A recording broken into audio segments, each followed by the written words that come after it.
everyone, and welcome to the Not Content Podcast. On this podcast, we pull from the seemingly endless queue of movies, TV shows, and maybe even other surprises along the way as part of our podcast channel, From the Queue. Tonight, since it is the first Tuesday of the month, we are going to be doing not only a review of a movie, but we will also be pairing it up with a professional wrestling match of our choice. Tonight, we will be discussing Any Given Sunday and the WWF's one and only 1996 Raw Bowl. This Christmas, the competition is fierce. Al Pacino, Cameron Diaz, Dennis Quaid, James Woods, Jamie Foxx, and LL Cool J in an Oliver Stone film. Any Given Sunday. Life is a contact sport. Rated R. Starts Wednesday. That's right. Yes. Come on. My name is Willie. I keep the ladies creaming, and all my fans got screaming. You can defeat me, you're dreaming. Little motherfucker talking shit. Because the fag is involved. When the fag is involved, the problem gets resolved. Exactly. Here's the fact. Get set, motherfucker. Here we get in the gym. Please subscribe, like, and review From the Queue on YouTube or your favorite podcasting platform, especially Spotify, as you can get those algorithms going with positive feedback. You can also find us on BlueSky at From the Queue. You can find us through Instagram at From the Queue, as well as Threads and X. And if you're listening to us on YouTube, all of the links will be in the description below. My name is Jerome Cuson. You can find me on Instagram at Jerome Cuson. You can find me on BlueSky at JeromeC1985. My co-host is Brian. You can find him on Twitter for now, as always, at Brian to Brian. Brian, we figured since February, maybe not a traditional football month. I think people think of football, they can think of the fall, the autumn. But we thought since the Super Bowl is in February and we've got some movies that we wanted to get to here in the early part of the year, we thought February would be a fine opportunity to discuss professional football, college football, high school football, maybe even some Pee Wee football. But Brian, we are going to be discussing Any Given Sunday as well as the Raw Bowl. Brian, we're going to talk about the Raw Bowl first, but I want to put this out there that Brian and I always talk about how our timing is pretty great with things, but announcing this project where we pair a match together with a movie has taken on some unfortunate consequences due to everything that is going on with WWE right now. So I want to acknowledge that, and I want to say that it is even by the time you're listening to this, whether it's on Tuesday, February the 6th or beyond, a lot of things are going to change in terms of what's going on with WWE and the very real accusations and the very real things that are going on with that company. Perhaps, I don't know, maybe even some of the people that we're going to be discussing tonight. The match that we are reviewing does have commentary, probably the most problematic commentary team in the history of sports and or sports entertainment at this point. But we will, of course, always be careful in terms of our commentary, and we'll see how long we pursue this project, again, given all the things that are going on. But Brian, let's talk about the 1996 Raw Bowl. This is the first and only Raw Bowl, and Brian, I have to say, after watching it, I could see why. I mean, look, at least they painted the matte green and put like yard lines. I thought that was pretty cute. I mean, the concept is stupid. I'm pretty sure the USA Network is like, we need kind of like a ratings pop. Can you come up something on the January 1st episode, the first episode of the year for Raw? Can you do something for us? And then they came up with this. And I guess because everyone is like I don't know. My guess is that everyone on the creative team is somewhat of like a football fan, or at least they're pretending to, just to be on the bandwagon with Vince. And it turned into this, which is weird because it's a 4-way tag, but you would think ideally it would be something like a Survivor Series type thing where it's like a 5-on-5 at least, but they didn't do that. So I was very kind of confused as to like how they came up with the 4-way in the first place, but I guess it was kind of like a trial run because I don't think they did a 4-way tag ever in the WWF until now. Like I said, I'm gone on record. Like I found some This old definitely Mid-South. feels like either the first one or a very early Yeah, version. I Mid-South, remember, I guess, did it in '85. So I do remember SummerSlam '96 having a 4-corner tag match, and the participants, it was the Smoking Guns, Billy and Bart Gunn, the WWF Tag Team Champions at the time. Their jersey numbers 38 and 45. Get it? They're the Smoking Guns. Their opponents included Yokozuna wearing 641 for his weight, and his tag team partner Owen Hart wearing the number 1 because he is, of course, the number 1 Hart brother. The other opponents included Sid, who was wearing the number 0. I couldn't tell if it was a softball jersey. I don't think it was, but his partner was the 1-2-3 Kid. Funny enough, wearing a jersey number that said 1-2-3. And of course, the final team was the Intercontinental Champion at the time, the late Scott Hall, Razor Ramon, and his tag team partner, Savio Vega. Savio Vega wearing the Uno jersey. Probably my favorite. Of course, because he's Puerto Rican, right? I mean, it just fit. I mean, I get it's very tongue-in-cheek, so I was laughing. So, I get it. I was laughing. The whole setup and the premise when they're running out is great because they're actually doing like the whole college football entrance.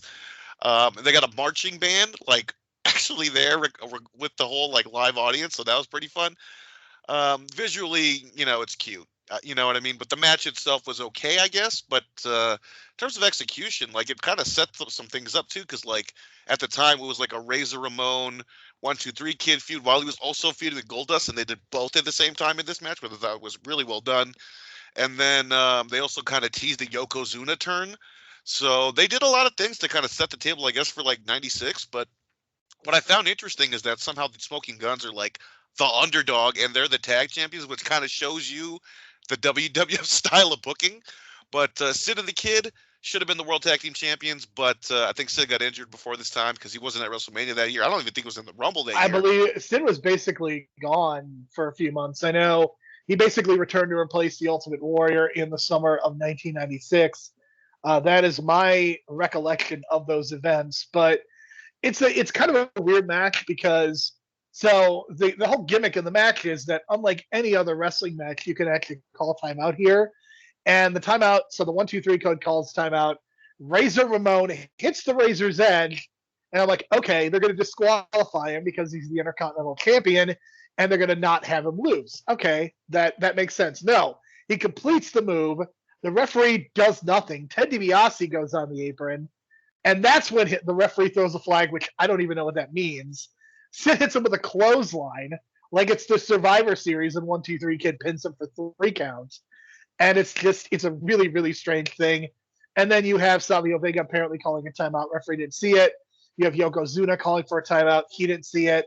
And that's the problem. That's why you cannot have timeouts in pro wrestling, because it just creates a very weird gimmick. So I could see why this is the one and only Raw Bowl, because a lot of football puns. How could I forget the football puns? The commentary was all over that. And this is definitely one of those things with the WWF just sledgehammering home this gimmick, and especially when you have Vincent and Jerry Lawler at ringside. It's bad. I mean, Vince and Jerry Lawler were a pretty dire commentary team, and when I think of mid-'90s WWF, I definitely think of those two. And thank God Jim Ross came in to rescue them in '96, coming in as a full-time commentator once and for all, because boy, were they bad. Yeah, it was too much. It was too many puns, man, and it kind of hindered the match for me. At first, I was like, okay, they're gonna calm it down, and then they just kept going and going, and then making references to the flag, and like at points, yeah, the Razor Ramon should have like been disqualified or like at least penalized or something, because there should have been a flag thrown on him, and they're throwing a flag at DiBiase. It makes no sense. But I would also say that I think in wrestling we're kind of missing the old clothesline to the back of the head gimmick, which they probably did a lot in the '80s behind the ref's back, and then it's a pin. I think a blow to the back of the head is definitely much more intense than a blow when you see it coming. So, that's why I think a clothesline to the back of the head is somewhat of a credible finish. If you do it right, I think Sid doing it kind of makes sense, because Sid's a fucking beast. So you get him doing a clothesline to the back of the head Razor. I believed it. So it's a '90s type finish. I bought into it, but I did like the Yokozuna elimination, or the Owen Hart elimination, I should say, because that teases the breakup. But also, God, I felt bad for Owen because he gets squished so bad, and he takes the bonsai, but he takes it on his back, and I'm just thinking, my God, please, you know what I mean? Like that must have just hurt, no matter what, because Yoko was like 500 or something at the time, so it was nasty. He was 641, Brian. That's what the jersey said. Okay, I was trying to give him some modest, weight, but 641 indeed. But dude, that guy was like 700 pounds by the end of his run. Like by November, he was I know. legit. Did you see him at the Survivor Series pre-show or whatever that was? My God. I mean, Survivor Series '96. Yeah, it's bad, man. It was real bad. Yeah, so the Smoking Guns get the win, but I don't know. Razor interference. It just seems weird that they booked the Smoking Guns as the underdog and they're the tag champs. So that's kind of my feelings on it. It's like a 2.5 out of 5, but it's a fun concept, I guess. But I think they should have did this on Saturday Night's Main Event back in the 80s. I think that would have played better, especially with Dick Ebersol like directing it. I think you would have got a better presentation. Right, because then you can get some of the graphics and all that stuff. And maybe some players and some people's corners, and you could have had the Hart Foundation, the British Bulldogs, the Rougeos, the Killer, some kind of combination, Demolition, whatever. I think it would have worked better on a Saturday Night's Main Event with like the commercial breaks and stuff. But I do like a good 4-way tag, and who would have thought that Mid-South created it in 1985? All right, so that is going to transition us into talking about Any Given Sunday. A total whiplash if there ever was one, because, I have to say Oliver Stone is really underrated. And I feel like ever since he made Alexander, which is not good, and I want to be clear, Oliver Stone has legitimately probably not made a good movie since this one. In fact, you look at his career, it's been a solid 25 years. But my God, the run that he had in the 80s and 90s, I'm talking about Platoon, Born on the 4th of July, JFK, Nixon, Natural Born Killers, this one. I mean, it's a run, man. Like, it is a really, really good run of stuff. And I'm a huge fan of a lot of his work, quite frankly. And at some point, I do want to do an even deeper dive into some of the other movies in his filmography. But I think just in terms of coming into this is a movie that has a 52% on Rotten Tomatoes. But I liked this movie a lot. I remember enjoying it a lot anytime I ever watched it, because I've definitely seen this movie a few times. But I gotta say, man, 25 years later, I think this movie has not only aged incredibly well, I would make a really solid argument that this movie is probably 10 to 20 years ahead of its time, and it probably plays better now than it did in 1999. That is my Any Given Sunday hot take. I gotta agree, man, because I got the exact same feelings coming out of this. Like, going in, I remember this being like a 7.5 out of 10. Coming out of this, like, now it's like an 8.5 out of 10 for me, because I think it's still relevant somehow, like amazingly. Because especially when Jamie Foxx is talking about the black owners, the percentage of black players in comparison, that argument still happens today about the coaching and the ownership. I swear to God, man, I was just tripping out because I was like, holy shit, they were onto it. And they were just, maybe, it's always been this issue and they just haven't fixed it in the last 30 years. Jesus Christ. But yeah, I was just kind of like blown away by that because it was still relevant. And yeah, just the evolution of the quarterback in the NFL. I mean, it's not the NFL, but yeah, just in everyone's performances, it feels like a murderer's row of performances that were just excellent. Maybe one or two bad ones here and there, but I felt like even like Cameron Diaz was like standing up to Al Pacino one-on-one in those scenes, and she just like didn't back down in terms of like acting wise, and I felt like she stood toe to toe with him. So that was great for her career, and I just, and looking back, it's like, wow, Matthew Modine is in this movie as an offensive coordinator. Or no, excuse me, that's Aaron Eckhart is the offensive coordinator. Matthew Modine is like the junior medical assistant or whatever to James Woods. And then, I mean, look, I don't like James Woods. He plays an asshole in this movie, so he's kind of like, I don't know, living the gimmick, I guess. But he would be the perfect doctor to work for Vince McMahon. But yeah, just an amazing murderer's row up and down, like I said. And even like Jim Brown, who's not even like, he's not a regular actor. I mean, he does an occasional role here and there post his football career. Mars Attacks, I love him in that. But yeah, even Lawrence Taylor, headliner of WrestleMania 11, does a great job. And it just feels like, okay, you kind of get the mindset of the players who are trying to, like, withstand these concussions towards the end of their career just to make that last bit of money towards the end for their family, mixed in with the fact that they're like talking about concussion, or like they're not even saying the word CTE, which I don't even think existed in their vocabulary, or like the 10 years too soon. I mean, 10 it years too was soon, really man. wasn't a term. It really wasn't a term that we had until 2008, 2009. Yeah, just amazing how this was ahead of its time in terms of that, and just seeing all these little things about team doctors passing players in order to get them to play on the field. We saw that incident with the Miami quarterback. What was it, a year or two ago, when he had the concussion and Yeah, the cast 5 days later? Tua Tagovailoa basically had a concussion on a Sunday, and then he played on Thursday, and then he got hit, and he did the things with the hands. I forget what they call it, but it basically indicated that he had a concussion. And I mean, the thing about Tua Tagovailoa specifically is that everyone basically agrees that the man is one hit away from basically being finished in the National Football League, and that's really scary and really disturbing. And I think that's what this movie does a really good job of addressing. This is a movie that flat out I don't think would get made. I think the National Football League has become even more powerful at this point than they were in 1999. Even, I mean, you're talking about a situation where 115 million people are going to watch the Super Bowl. I wouldn't be surprised, given the Taylor Swift bump, if it was 120 million people watching the Super Bowl on Sunday of this weekend. And they're just a really powerful entity right now, and no corporation is going to piss them off because all the corporations basically are in league with the NFL. Paramount has a deal with the NFL. Disney does, Universal, and who am I thinking of? Who am I forgetting? Fox.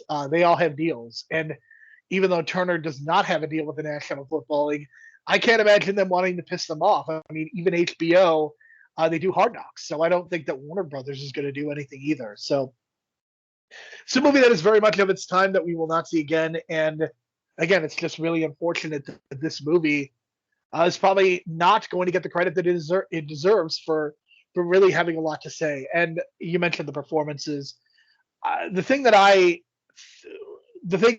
what makes this movie tick in my mind is the first 20 minutes, because first 20 minutes essentially establish the whole movie. They establish the stakes, they establish the performances, the characters, but they all do it within the context of a game. And I think why that works is it really puts everybody on equal playing field. So you're not seeing Al Pacino as the actor and Jim Brown as the football player. You're seeing them both kind of in their element as football coaches. And I think that's what makes it work. And I would say the same thing about Cameron Diaz and her role kind of being up in the box as an owner.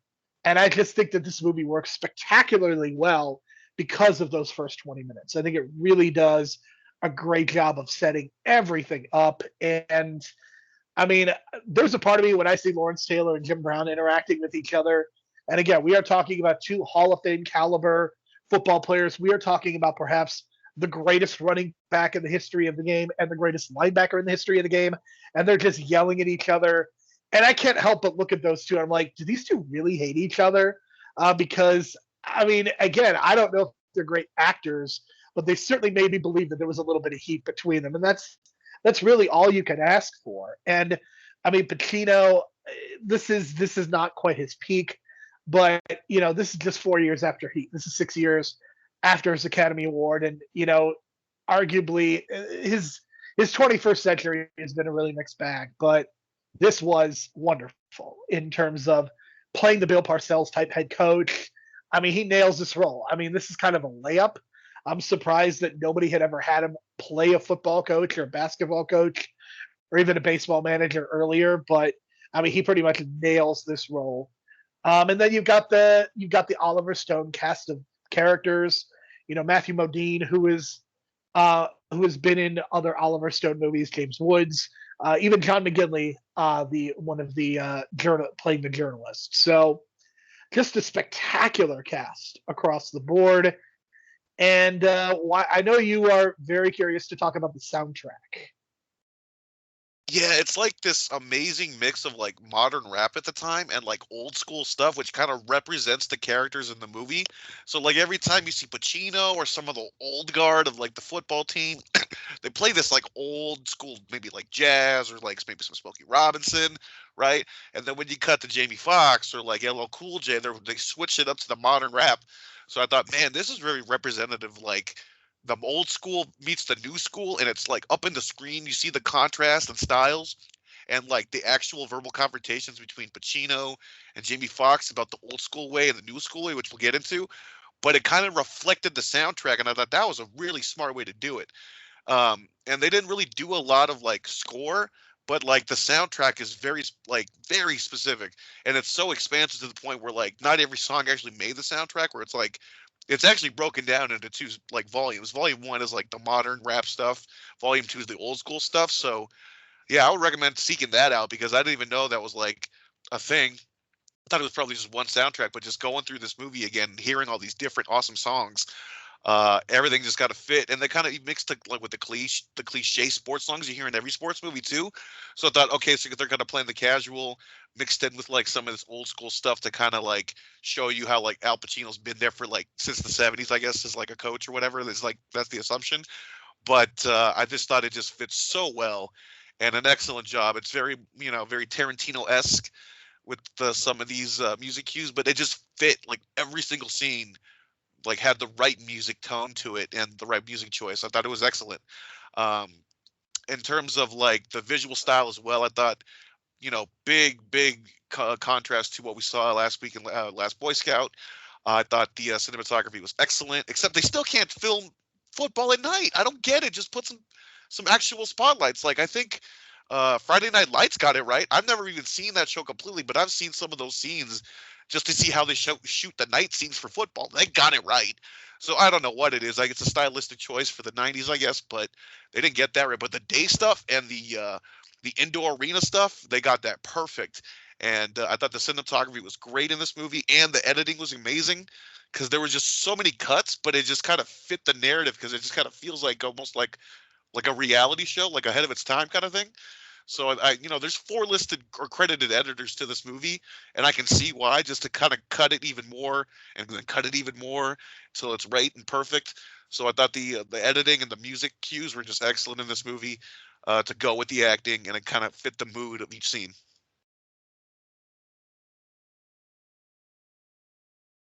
Agreed. I think the soundtrack is really good. I think I definitely find myself complaining about needle drops quite a bit, but I think what makes this different is the songs all feel appropriate to the movie itself, and it's not just all very obvious songs.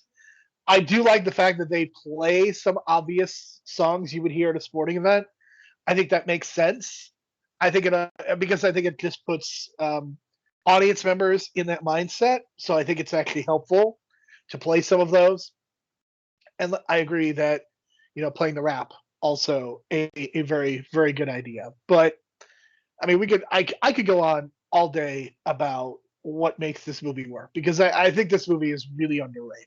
And I think that I mentioned the first 20 minutes. I think it's great, and just in terms of setting everything up, and a lot of close-ups, a lot of very tight shots throughout this movie. I don't think you get a few establishing shots here and there, but otherwise we are very much in tight on a lot of the action, on a lot of the dialogue, on a lot of the characters. But for me, I think the other scene that is such a centerpiece is the scene where it's Willie Beeman and Coach Tony D'Amato one on one. And I think that when you're pairing somebody up like Al Pacino, who is an Academy Award winning actor, and you're pairing him with somebody who is, I'm not going to say he's an unknown, but basically you would know Jamie Foxx essentially for being on a WB sitcom, right? That's what he's known for. Jamie Foxx at the time, I think, was two comedies that were kind of flops, and then the Jamie Foxx Show, and then that was about it. Like this was like his first big role to my knowledge, because I know those two comedies flopped. But the Jamie Foxx show was definitely like a thing that I watched too, like along with the Wayans brothers. Like the WB was like a network for me that was kind of built for me around that time. Like I enjoyed those shows a lot, so I definitely remember that era. And when I saw him in this movie, I saw him cuss and doing all these things. I was like, whoa! Like that kind of blew my mind because I had never seen like a TV actor kind of do that before. Like I had never watched Bad Boys at that time. Like you know what I mean? Like the closest thing would be Will Smith and then watching Men in Black. And then, but it's like I'd never seen Will Smith cuss. You know what I mean? So seeing Jamie Foxx cuss was kind of like this weird contrast, and me starting to realize that TV actors and movie actors can kind of go back and forth. And when I was young, it just seemed like TV actors stay in their lane. You know what I'm saying? But he was able to, elevate himself. So it's really cool to see that him and like Will Smith kind of had like a similar kind of path.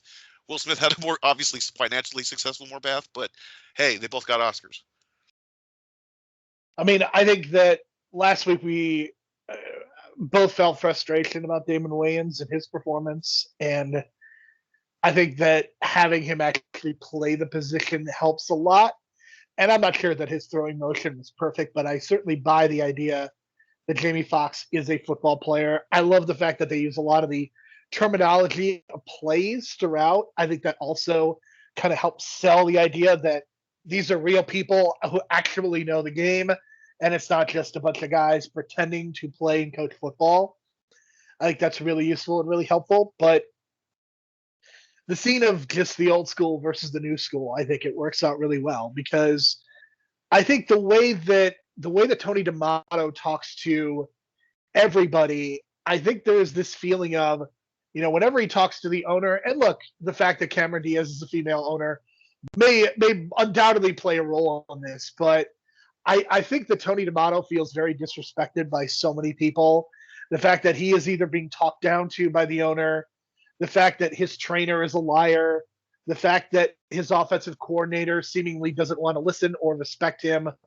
But it just feels like the way that they're portraying Willie Beeman is actually trying to be respectful to his coach. And even though he shows a lot of bravado in the interview that he does with John McGinley's character, ultimately when he's just one on one with Tony D'Amato, he is paying his respects and he is seemingly trying to get his point across in a way that is not disrespectful. And I think that's why what happens at the end with the two of them makes a lot more sense.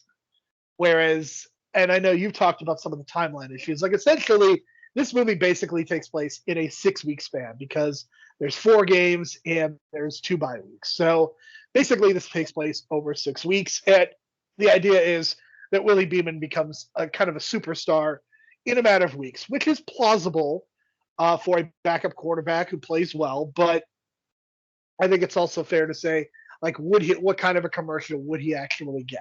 And would it have been better if this was taking place over a full season, perhaps? But I think that the snapshot also mostly works. Yeah, that's one of the few things that didn't kind of sit right with me about this movie still, like the timeline. It's almost like a Jeremy Lin.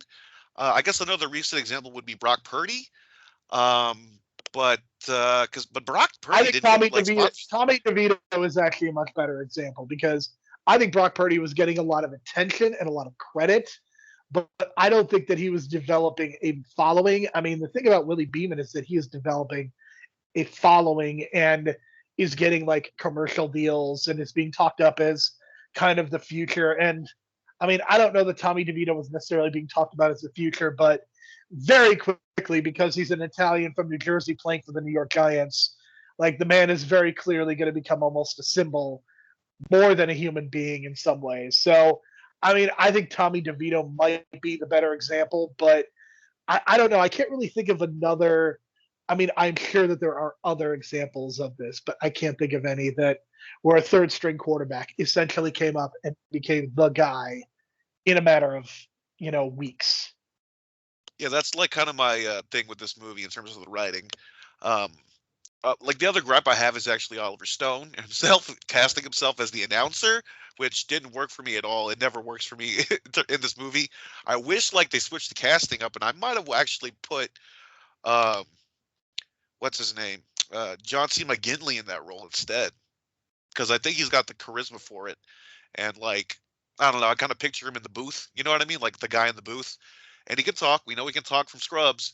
So I just kind of feel like that kind of fit. You know what I mean? So that's the only kind of miscast, obviously, I think, in this movie, because I don't know why Oliver Stone wanted that role for himself. I don't know if that was like for someone else or something, but I definitely feel like that could have been a much better role, considering like in the past, like, you know, the announcers in these games and like these sports movies, we've had John Candy, Bob Uecker. You know what I mean? There's kind of like a cachet to that. You know what I mean? And he just kind of put himself in that role, so that was kind of disappointing. But overall, I think, you know, besides the timeline issues, I think the script is actually like really good, like really really good. And you kind of compared it to Gladiator, which is weird because was it John Logan actually won an Oscar for writing Gladiator as well. So there you go. And I always like kind of remember this movie. I saw it in theaters, and I just remember like certain scenes being different. And now I'm reading why, because apparently they're like the director's cut is the one that goes around now, which is shorter than the theatrical cut.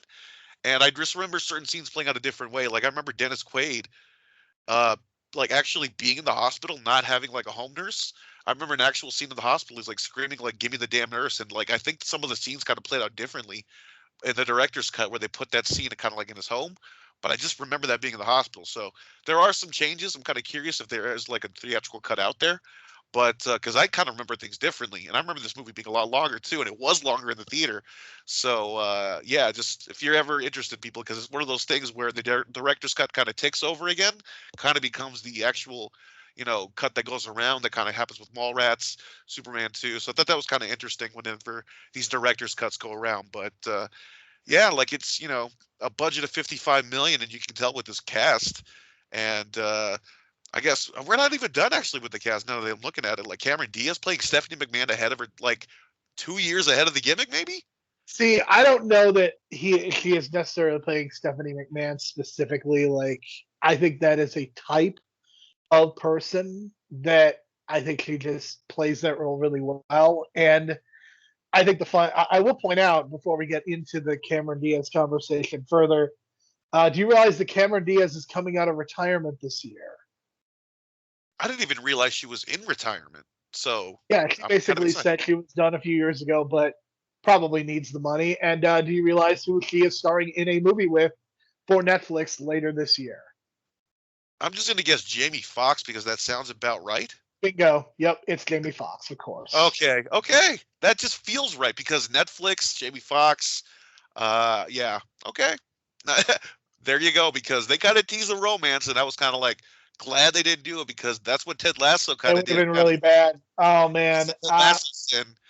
So, yeah, glad they didn't do that, but I thought that scene was awesome because it showed her power to just walk in the fucking locker room with all the dudes naked, and everyone's just kind of scared, but also, like, kind of, like, turned on. Because I'm like, it's a power thing. Subtle. It's the power thing, man, but that's the thing about Oliver Stone. He is not a subtle human being, and I think it's both to his benefit and to his detriment in many ways. I will say, Jamie Foxx, a better casting choice than Sean P. Diddy Combs, who was initially cast as Willie Beeman, apparently had no athletic skills, and was replaced with Jamie Foxx. What a world! I mean, this movie was probably not this. But this movie would be like 10% worse if he was in the movie instead. No, it would be a lot worse because he's not an actor, and I think they would have fired him in like 2 weeks. One of those situations, you know what I'm saying? There's no way. There's no way. Absolutely not. It's got to be someone like of Jamie Foxx's size. You know what I'm saying? Like it's a very athletic role. Like all these roles are kind of athletic. Like everyone on the team, like even Lawrence Taylor, who was retired at this point, he had to do some work, man, because he was doing like probably the actual tackling. I bet, knowing him. And a lot of the guys in there, like they even got the guy that played Zangief from Street Fighter, which I always find awesome because he's always the go-to comedy bit of the movie every time he's in a scene. So they could kind of balance some of that comedy, that jock humor with the drama well. I felt like they didn't totally address like some of the relationship issues totally to its potential, because it just kind of felt like it's left some. I mean, there's probably a lot of. I would imagine there's a lot of LL Cool J stuff that's cut. That would be my speculation, and we don't even really know like what the state of this league is. Like clearly, It's not the NFL. Clearly, the NFL exists because they mentioned the Miami Dolphins. So this is like a more successful version of the USFL See, I or the think it's like AFL. its own thing. I think it's like an amalgamation. You know what I mean? Like it's like this is the NFL in their universe, but it's actually No, I think the NFL is a separate league. That's the impression that I get from this because just in terms of they're playing in like the also ran stadium, they're not playing in Miami Gardens at the former Joe Robbie Stadium. It feels like this is the other league because like the uniforms are still very different, and I mean it's fine. I think it works. I really like the Dallas Knights uniforms. I think those are badass, and I would love to see a team try something like that. was it the gold and the red and the Yes, black? unlike did you notice the Crusaders uniforms and even like their little symbol? Did that look familiar to you? Not necessarily off the top of my head, but go for it. It looked exactly like the Vegas Knights symbol. Oh, I didn't even think about that. Look, there's a lot of foreshadowing in this movie because, look, last week we talked about how it was an LA franchise, right? And this one they're talking about moving the team to LA. And it's always about that gimmick. In all these 90s movies about football, there's always like some gimmick about moving the team to LA. Like they even did a bit on that in Entourage. That was like a storyline in Entourage. So there was this whole thing about bringing a team to LA kind of finally came to fruition. And now these jokes seem so outdated. You know what I'm saying? Or these like tropes about bringing a team to LA. So I thought finally like the finally came true and it brought us a Super Bowl. But yeah, Cameron Diaz. Look, I know Stephanie McMahon probably. My guess is she watched this movie and was like, "Oh, I'm going to do that." Because I mean, look, I really think Cameron Diaz like really did a great job in this movie. Um, just like the way she's like handling the dialogue and like I totally buy her as like a sports owner or like a team owner. Like she fits that like mold of like the way she presents herself in front of people and staying calm. She doesn't lose like her calm in front of people, which is good for an owner. Like, you know what I mean? Like you got to like have that business face on, and she definitely had it. And I like the one-on-one conversation with Charlton Heston in that cameo because it just always blows my mind they got Charlton Heston for this movie as the commissioner. And yeah, just again, amazing casting. But I think she did a great job throughout. And then going one-on-one with Chino, and then having those one-on-one moments with James Woods, and then like, you know, her like just being like kind of almost speaking with her eyes at times. I thought it was really well done. I agree. Do you realize that there is a prominent NFL player who is in this movie as well? You don't see his face, but Wait, besides Jim Brown? yeah, he's a wide receiver, number 82. No. That is Terrell Owens. He's in this? No way. Yeah, apparently, like the NFL didn't want anybody in this, but Terrell Owens was like, "To hell with it." Oh So yeah, he that's is a in total TO move. never seen him. Total TO move. They don't show him and he wears number 82, but yes, that is Terrell Owens. Look, when I was in like high school going into college, yeah, he was kind of my favorite player because of his attitude and stuff and his talent to go with it. So I'm not gonna lie, I was a TO fan. I guess I still kind of am for the past history or whatever. But damn, I'm gonna have to go back and find that now because there's like all these little things that this movie I think has that you just kind of, there's a lot of little things. You know what I'm saying? Like even the callbacks. Sure. Yeah, there's a lot going on. I also want to point out that Johnny Unitas, who was the former Baltimore Colts quarterback, he plays the Los Angeles coach, and the Chicago coach is made to look exactly like George Halas to the point where it's bordering on parody. Yeah, I love those little nods, man. I really do. And look, I think Oliver Stone did a great job in terms of getting like the look down, this tone down. I think this is one of his best movies. Like honestly, like I know that sounds weird because like no one I'm not talks sure about if Any Given Sunday. that, but I'll say I really like One this of his movie. I'm best. not sure if I'll say it's one of his best. Then I still got to go through a lot, and I've seen JFK and Nixon, and what else am I? Natural Born Killers. That's kind of off the top of my head, and then Alexander. But yeah, I think Alexander just killed it for me because I was so hyped for that movie, thinking like it's an Oliver Stone joint at the time. You know what I'm saying? And big budget, epic, and it's gonna be like about this this leader, and then it just flopped, totally flopped, and even the director's cut couldn't help it. Certainly not. And I think that thematically, what makes this movie so interesting is that I think that the way that Oliver Stone is framing this is a modern day gladiator movie. I don't think, again, the fact that he literally shows Ben-Hur, Charlton Heston in Ben-Hur, then has Charlton Heston as the commissioner of this football league. Like, I think they're being very clear in the connections there. These are modern day gladiators. And I think that Oliver Stone is certainly offering a critique of football in terms of the racial elements, which are things that are still prominent today. I think you're seeing a lot more success among black quarterbacks. I mean, there was a time when black quarterbacks just didn't exist and they would be pushed to play wide receiver or cornerback or something perhaps more desirable. But now you do see a healthy number of black quarterbacks, biracial quarterbacks as well. You look at the success of the Russell Wilsons and the Lamar Jacksons and even the Patrick Mahomeses. Like, there is clearly a place for black quarterbacks, but in coaching, I mean, this is still an issue. There still are not, for a league that is 70% black, you still do not have nearly that percentage of black quarterbacks, or I'm sorry, black coaches, as well as black coordinators, and that is definitely an issue. And there are no black owners in the NFL. That is, I mean, it's remarkable to me that's still the case. And I guess Magic Johnson recently, he is a partial owner of the Washington Commanders, but he is not the focal person in charge. And it's pretty bizarre, man. It's really strange. But thematically, I think Oliver Stone does a really good job balancing the tone of, yes, this is awful, but there's also a certain amount of nobility to it as well. And I don't think that anybody is better at capturing the absurdity and the nobility of something at the same time. I think he does it with Platoon. I think he does it with JFK, and I think he does it here in much the same way.